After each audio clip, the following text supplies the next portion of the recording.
The first time the word quagmire was used was in reference to the Vietnam War, and it certainly is.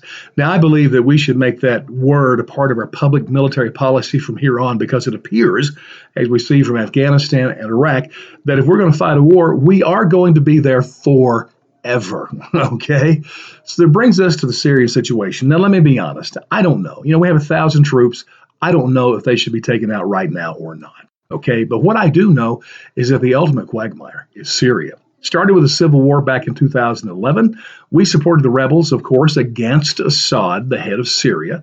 And not only us, but also Saudi Arabia and Qatar, two other Muslim countries, supported the rebels. It's interesting because the rebels are mainly Sunni. Assad, of course, is Shiite, like Iran. And so when the terrorists got involved, like Al Qaeda and Hamas, they were fighting against Assad and sort of with us. It's kind of weird. But that's the way it works. Then when ISIS grew, they too were fighting against Assad. So that's a quagmire, friends.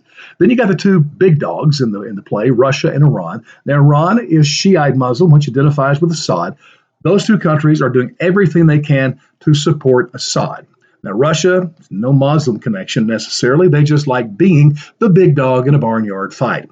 Then you have the Kurdish population, which is a big group, about 40 million people. They don't have their own country. So about half of the population lives in Turkey, Sunni Muslim. Another big chunk lives in Iran, Shiite Muslim.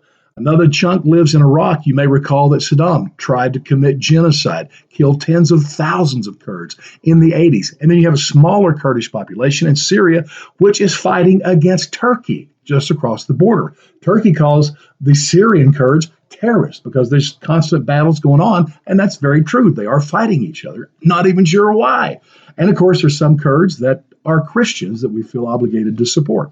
And they certainly fought with us against Iraq, as well as ISIS in Iraq and Syria. So we've got some connections there. Now, it appears with a Turkey connection, we're now putting, it's just, do you realize Turkey is a NATO ally? We are supposed to protect them.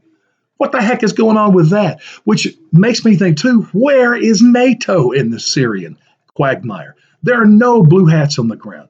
I've hated for years the fact that we do all the dirty work of NATO and then pay for all of it in the end.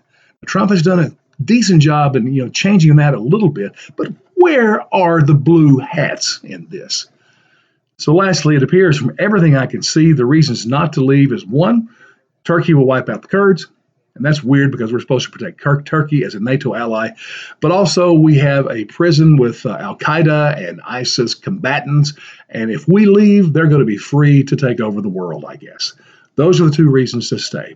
For me, it's an utter quagmire. If we're not going to get out now, let's have a plan to get out soon.